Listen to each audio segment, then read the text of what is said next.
Hi, friends. Welcome back to another podcast episode of Off the Bike. Today, I am so excited to welcome someone who I call a friend of mine. Her name is Sharon. Sharon, say hi to everybody.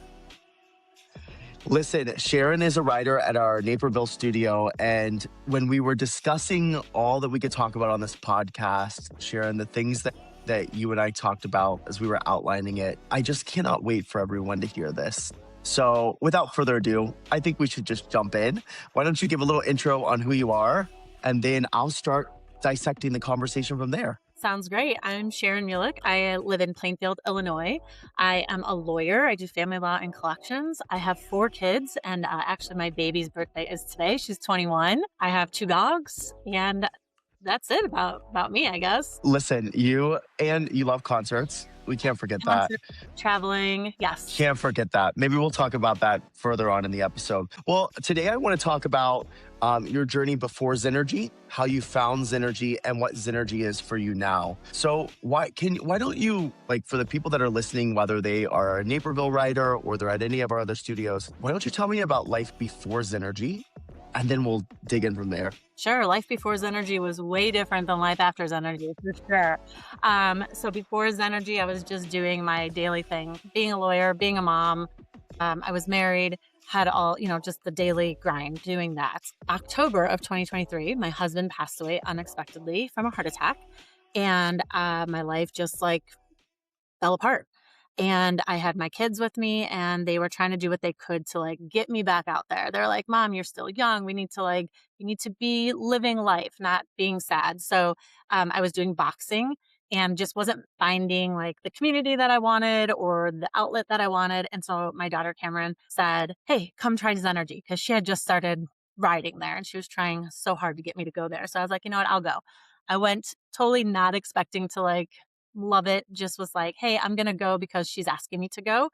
And I went and I had my first ride, and I had bought three rides.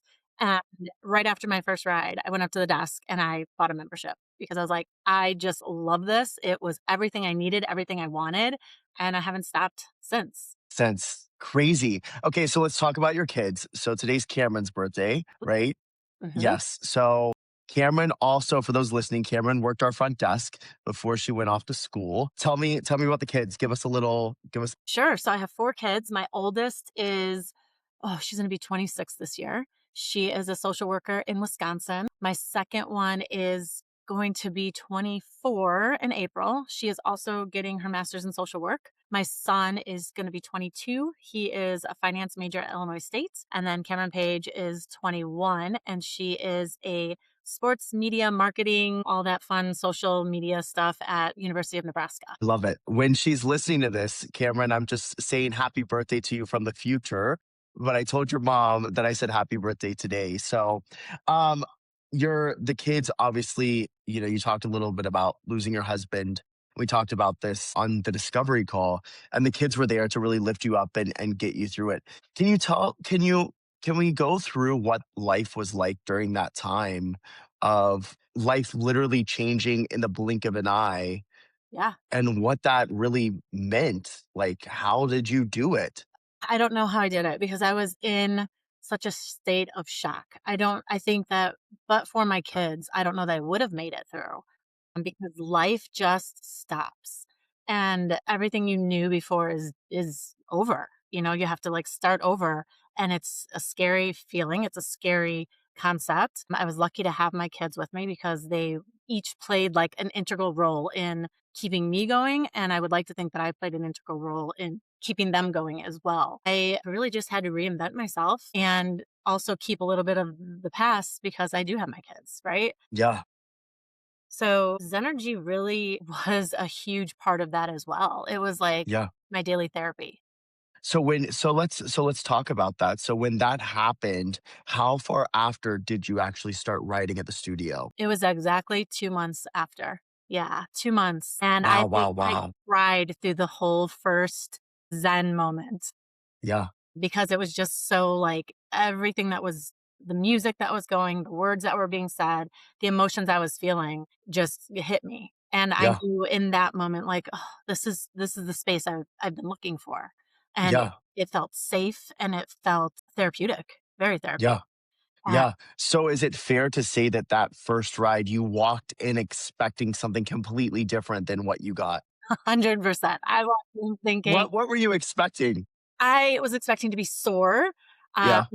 Everyone who takes cycling classes like, "Oh, my ass hurts," or I don't know if I could say that, but Yeah, yeah, yeah, yeah, yeah, right? you can And say I whatever you want. right, and we're just on a stationary bike, and we're not going anywhere, and it's boring, and that is not the experience at all. Like, it was just I don't know. I don't know what happened, but I just fell in love with it, and to be quite honest, I quit my boxing class immediately after that, and I just Yeah, threw all of my attention into the cycling because it made me feel so much better, and then I just started meeting people there and saying hi to people and the staff there, oh my gosh, they're amazing, I obviously love them.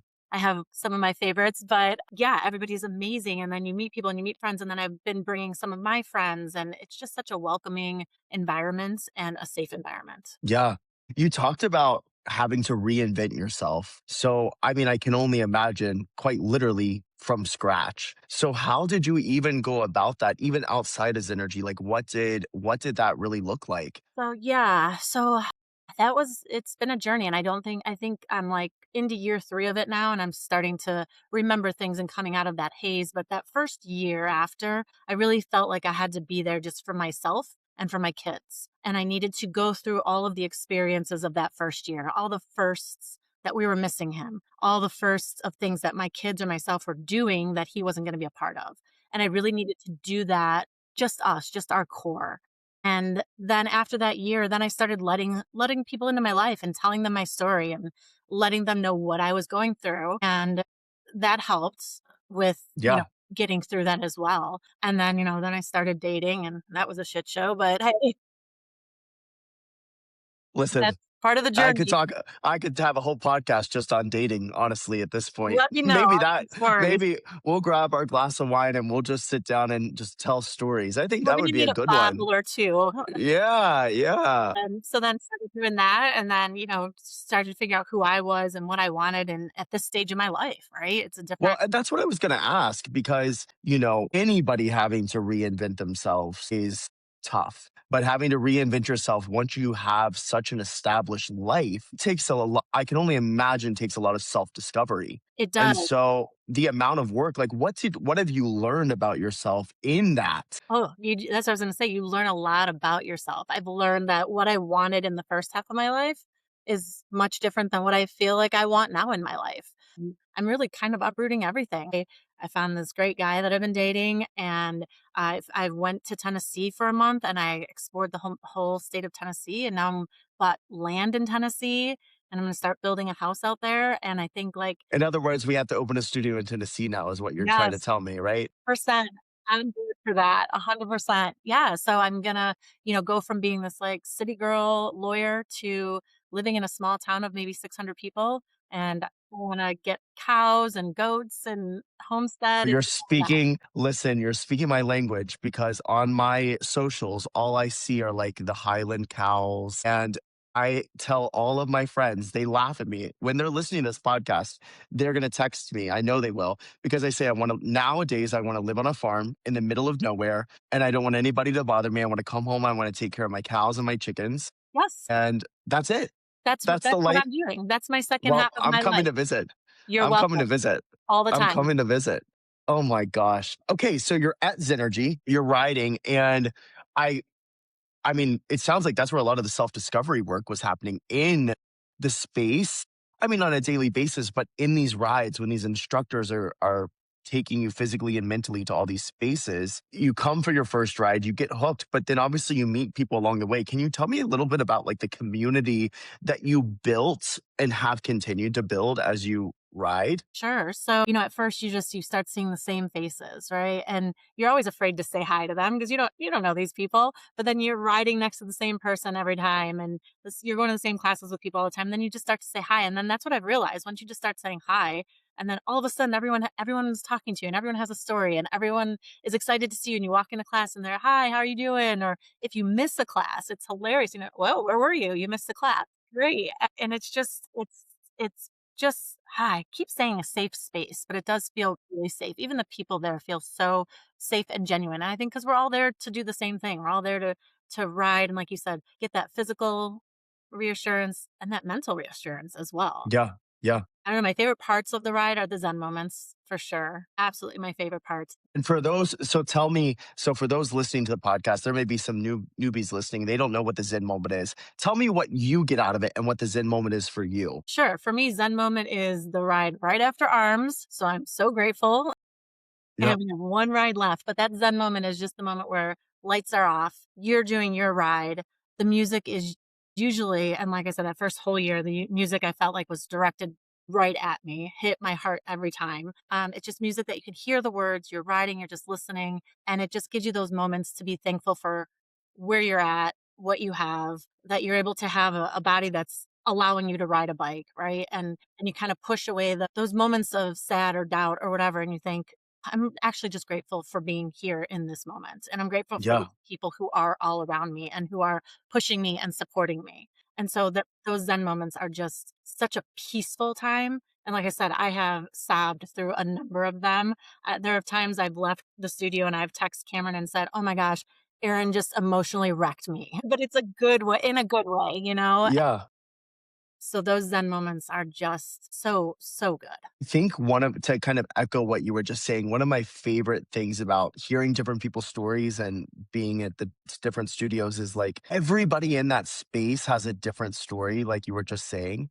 So when you do start kind of jumping out, I'm not going to say out of a shell, but when you start like saying hi to people, like you were just saying, you kind of get that realization that it's like, oh wow, wait, we're all here for the same thing at the end of the day. Like maybe we've all gone through different things, but we're here for different aspects of it. And so I'm glad that you said that because I mean that's what the Zen moment is meant to be, is this moment of just like maybe clarity, maybe realization, but 100% personal growth as well. 100%.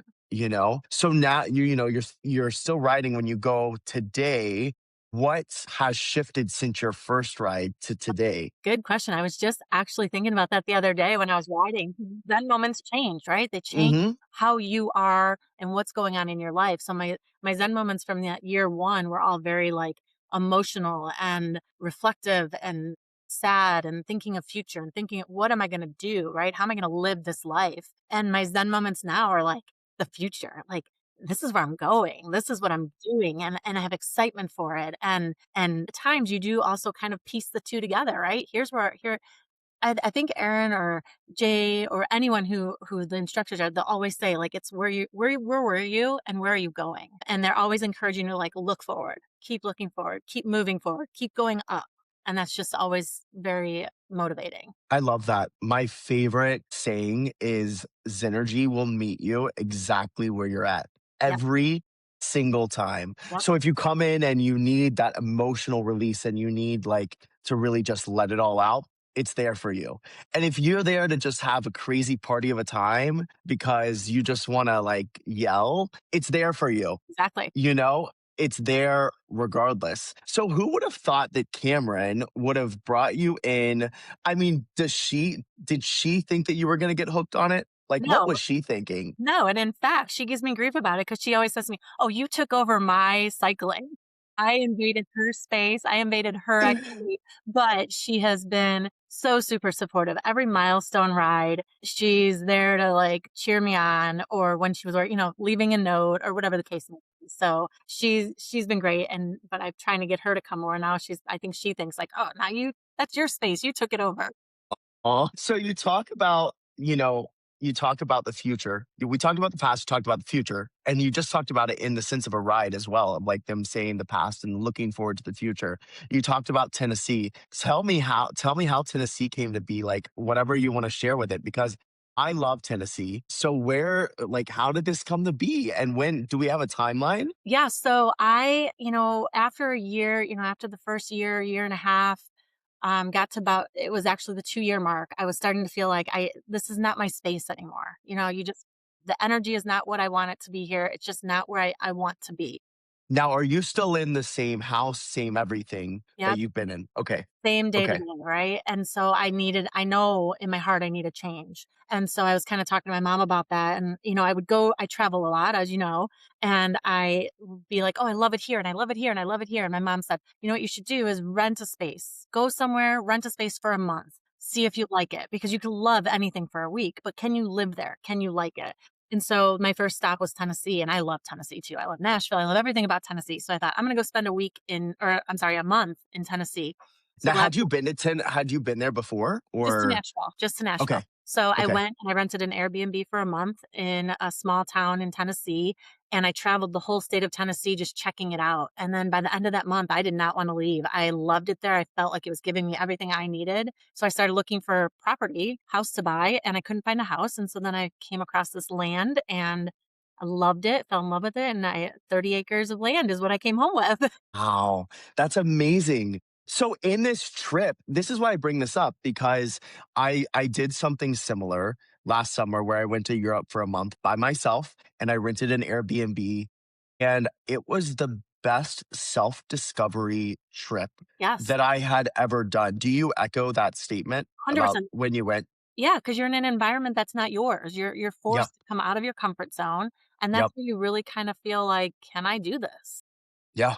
So Yeah. I just told a friend she wanted some life advice, and I said, "Go somewhere for a month. Just go some if you especially if you can work remote. yes. Go somewhere for a month and just get to know the culture, even if it doesn't have to be out of the country, but somewhere here locally. Look, now someone like you may come back with 30 acres of land. Right. That's the most expensive Crazy. souvenir I've ever brought back. So you have the land. Are you building a house? What's the I am building a barndominium, so excited. We finished the designs, and I actually go in April to do this, like, walk your plan. It's this whole thing where you go and you walk your design, and once I give That's them so cool. approval, then they're gonna start digging probably in May. So, Wow. I'm in no rush, like, to move, Yeah. but, like, I wanna do it right because I want it Yeah. what I want. As Yeah. soon as it's done, then I'm moving. So, ideally, this time next year, I'll be in Tennessee. That's amazing. Yeah, That's incredible. So and then so you'll sell your house up there, yeah, yeah, and it'll be a new chapter. new It'll be chapter. a whole yeah, is that scary for you? This is the first time I don't feel like it is scary. I feel like I'm Yeah, ready. I did take good that for you. time to kinda just think about, like, every day reflecting on where I was and what I wanted and praying about it and just seeking advice, and really, it's the first time where I'm like, "No, I'm not nervous about this." I'm actually And the kids are grown up. The Yeah, kids are all grown up. that's perfect timing. Yeah, Even though my they're kids are like, in their 20s and they're like, "What about us? What about us?" "You can sleep out with the Highland cows." Exactly. I might need ranch hands. You can come work. I love that. Um, I the thing that I love so much about this podcast and about you and about this story is and I think you actually said it better than I could possibly say it, and actually Aaron and Jay and whoever the instructors are that say it, is looking at the past, thinking about the past, but looking forward to the future. And what I love so much about your story is that Zenergy kind of came to you at a time when you needed it the most. So And much. so now that it's been several years, there's kind of like a full story here. It's kind of like the perfect bookend moment to say that chapter of my life brought so many challenges. And at Zenergy, I discovered this and that. And now it's time for a new chapter. Yeah, it is, and I'm ready for it. I am so excited for you. But I'm I also am ready to so open a Zenergy in I know. Middle Tennessee, Where yeah, where do I need to come in Tennessee? Rock Island, All right. McMinnville, or there's little areas on that. It's like 6 years ago when we were heavy on expansion. Nashville has been on my list forever. And then I was going to branch out from Nashville and just hit all these areas in Tennessee. So I'm being serious that actually, like, it I'm very serious well too, could let's happen one go. day. It very well could happen. I got to ask for people that are listening to the podcast and may be going through grief, what you had really hit at a peak. I mean, we're always, you know, once something like that happens, you live with it the rest of your life. It's not something that ever goes away. But now that you're on this chapter of it, this new chapter of it, what would you do? You have any advice for people that may be going through something similar in their life right now? Yeah, I mean, when you go through grief like that or a loss like that, you always every day you're like, what do I do? How do I do this? And I would just say you just have to start with putting your feet on the floor every day. Like that's you just got to put both feet on the floor and move because that's the first step. You always just have to take that first step. Once you take that first step, the rest falls into place. Is every day hard? No. Does it ever get easier? No. We just learn how to manage it. You learn how to deal with it and you learn how to incorporate that into your life and you learn how to understand when those hard days are going to come, right? How you deal with them. And if you have kids and you're dealing with it, it's a little bit tougher, right? Because you have to deal and manage their emotions as well. But you find out that you're all there for each other and you're there to lean on each other. But yeah, anybody who's going through it and they're just thinking, I just can't do this, you can. You just gotta start with putting your feet on the ground every morning. Yeah. You are I love you. You, I you too. you are such good energy. We went out in Chicago and I was like, "Oh, she's the one. She's the one." What did we see Harry Potter? We Is that what it did. was? Yeah, that was a good night. Great I, time. I'm I, I'm due for a Chicago trip. You gotta get in here. I Yeah. gotta come up. I know. And now that the weather's turning, it's finally Maybe we gotta hit a getting concert, better. Yeah, do that. come to Lollapalooza if you're in town. We gotta do it. For sure. We'll do Let's that. do it. All right, my friend, it is always a pleasure. I cannot wait to come to the farm. Yes. I cannot wait to, Cuddle the cows. yes, and open a Zenergy, or I'm just going to bring a bike down on a trailer and we'll just have a class outside. I love it. Let's do it. We'll have a class. Cool. Anything else you want to add No, for I'm people good. listening? Thank you so much. And thank you for Of creating the course. space for not only myself, but for everybody who is there because I know that I'm not the only one who feels this or needed this. But for the fact that you had the mindset to make this happen and bring it to Chicago for us, thank you so much. You're so kind. It is people like you that make Zenergy what it is. And I'm just so thankful. So thank you, friend. Well, all those listening, tune in for our next episode. If you are in the Naperville studio before Sharon moves in a year, ride with her, say hi. Pop, what classes are you normally in? I'm You usually bounce all over the place. Wednesday mornings at 9, Saturdays for sure. And then I kind of pop all over. And if there is a challenge going on, you will see me there every day. Listen, I know how that challenge life is. All right, friends. Until next time, we'll see ya.